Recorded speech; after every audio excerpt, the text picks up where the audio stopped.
so Peter Henrio.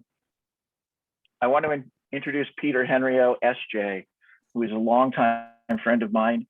Pete is a Tacoma boy, a graduate of Bellarmine High School in Tacoma, and a product of Santa Clara University and St. Louis University.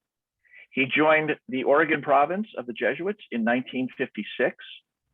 He then went on for PhD studies in political science at the University of Chicago and Harvard University, and then did his theological studies at the Jesuit School of Theology at Berkeley before he was ordained in 1970. After a short time teaching political science at Seattle University, he worked at the Center of Concern in Washington, D.C. for over 17 years.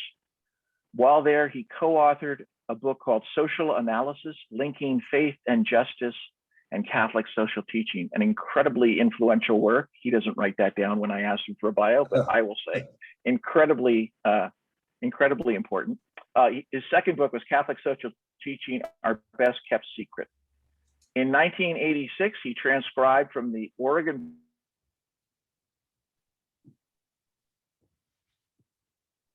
in Africa for 27 years in political and pastoral services. This included assistance in the establishment of the Loyola Jesuit Secondary School in Kasungu, Malawi, which he continues to support.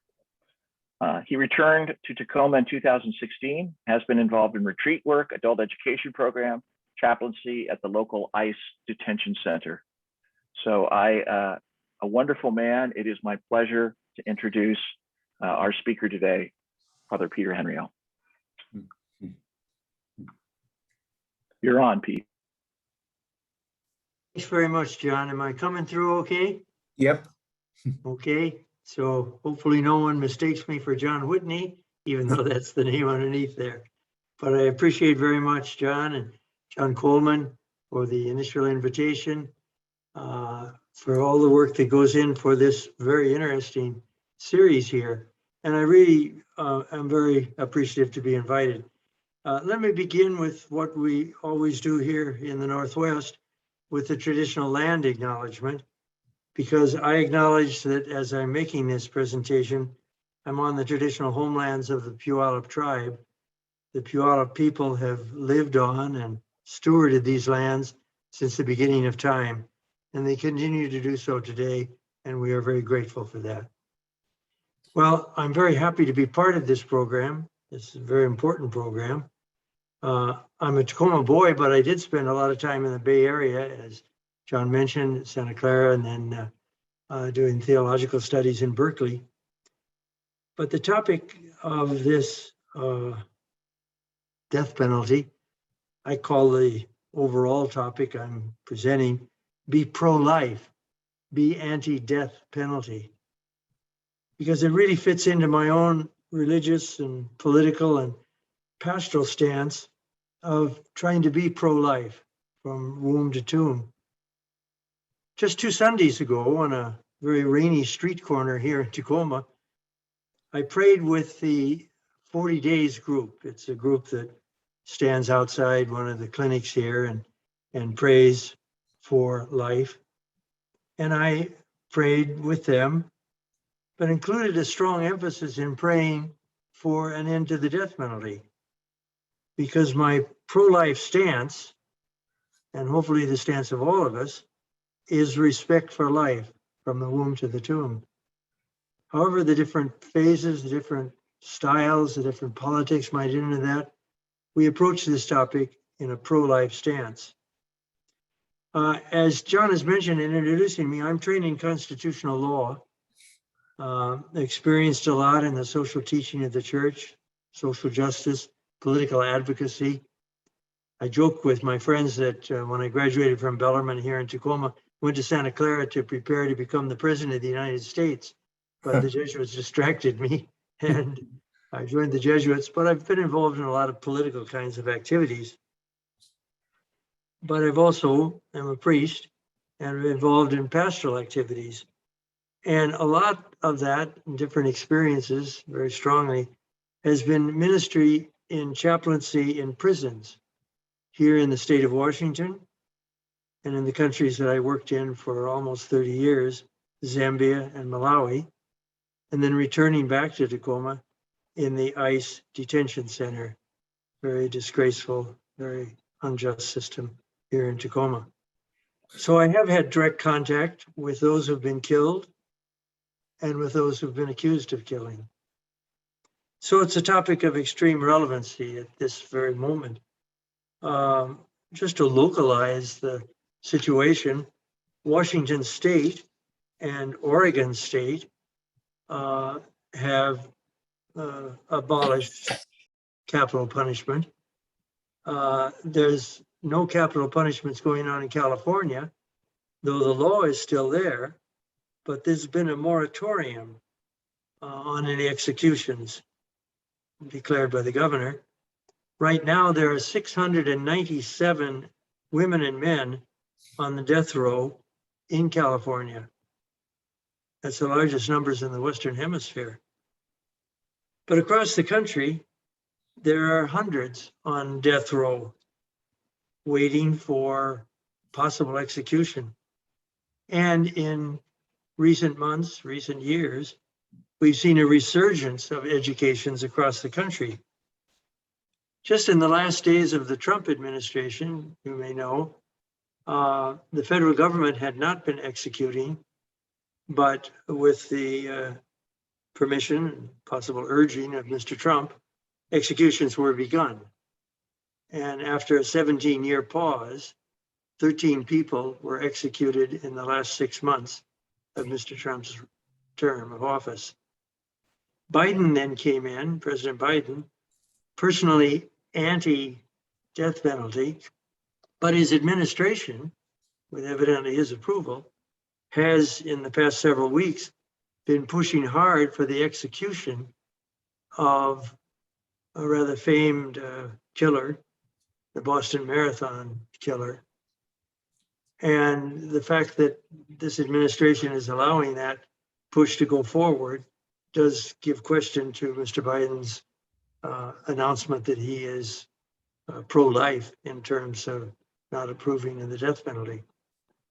Well, I'm going to present a negative position on capital punishment, and I'm going to invite you to consider, do you consider a pro-life position as requiring an anti-capital punishment position? As I'll mention in the course of my discussion, Pope Francis has linked the two together very clearly, very strongly. He has spoken against abortion, and he says that he is equally so, and we must be equally so against capital punishment. That's not been accepted by everybody. It's a controversial issue, but it's something just to say in these days of when Pope Francis is in a lot of discussion, and there's a lot of people who don't agree with him and do agree with him. Capital punishment and abortion are both pro-life issues and both forbidden. Now, I'm going to present, and looking at this capital punishment here in the United States today, we can wring our hands, we can challenge positions, we can condemn past actions. But I think when we talk about political action, and I draw upon my own experience of being involved in a lot of political action when I was working in Washington, D.C., and then working in Zambia and Malawi, and a little bit when I've returned to the States here. Someone told me 3 words, 3 phrases to remember. We can't change the past. We must change the present. Otherwise, we'll perpetuate the past into the future. Now, just think about that for a moment. We can't change the past, what capital punishment has done. We must change the present, what capital punishment is doing. Otherwise, we'll simply perpetuate the past into the future. And that's not something we want. I stand at this moment with Pope Francis. He's been very clear, very adamant in his opposition to the death penalty. Interestingly enough, he has entered into discussions here in the United States on the death penalty by sending messages to government, to the administrators of the death penalty, of two prominent figures who've been sentenced to death. Most recently, just the past week or so, he's spoken on the behalf of Mr. Julius Jones. Mr. Jones is an African-American who is scheduled to be injected with a poisonous fluid this coming Thursday, 18th of November, just 4 days from now in Oklahoma. And the Pope has written to the officials in Oklahoma calling for no capital punishment for Mr. Julius Jones. But he made that same kind of a plea just in October. On October 5th, just 5 weeks ago, he unsuccessfully petitioned the governor of Missouri to halt the execution of Mr. Ernest Johnson. But Mr. Johnson was executed. So the Pope has been involved actively in the issue of nonviolence and pro-life as it relates to the death penalty.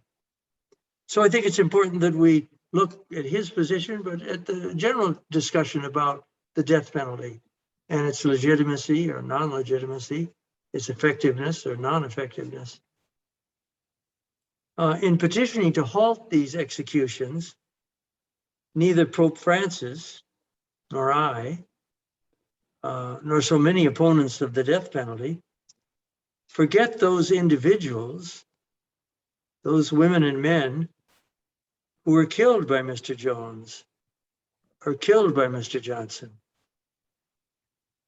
But we argue, number one, no justice is done by executing these murderers. And two, further justice is damaged, further injustice is engendered by these executions. Let me repeat my position there. Mr. Jones, Mr. Johnson, and so many others, we're not denying that they may have killed someone. But we argue that no justice is done by executing them for those killings, and that indeed further injustice is engendered by these executions. Well, what are the grounds for rejecting the death penalty?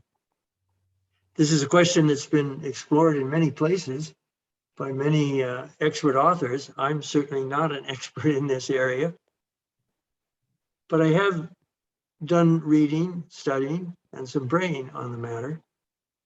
And in the brief 30 minutes that I have here this morning, I can't offer something really brand new, but I can share with you the arguments that you may have heard already or may find new. The arguments that have impressed me, and then I ask you to consider them in judgments that you might make, in actions that you might take relating to this critically important topic. Now, I'll be very frank. I'm assisted in my understanding and my commitment by the excellent work done by many different groups, scholars, non-governmental organizations, government groups, to explore the topic of the death penalty. I'm particularly influenced by the excellent work done by an organization called the Catholic Mobilizing Network. Catholic Mobilizing Network. It's a national organization. You can find it immediately on Google. It cooperates with the Catholic Bishops' Conference and with many other groups in promoting efforts for justice in dealing with the death penalty and in the promotion of restorative justice, of dealing with people who've been involved in these crimes. It's the Catholic Mobilizing Network, and I just encourage you to go to Google. I do a lot of going to Google. I find it, I'm not too sophisticated in a lot of the high tech of high technology of computers or so, but I really am fascinated by Google if I do the right things. And I have been very much helped by the Catholic Mobilizing Network. This national organization tries to activate Catholics and all people of goodwill to value life over death, to end the use of the death penalty in this country, and to transform the US criminal justice from a punitive justice to a restorative justice, to building the capacity in the United States society to engage in truly restorative practices. So it uses a lot of education, advocacy, and prayer based on the gospel value, and the primary value that it bases all its discussion in the death penalty is that every human is created in the image and likeness of God. Every human created in the image and likeness of God. And there's a fundamental belief that all those who have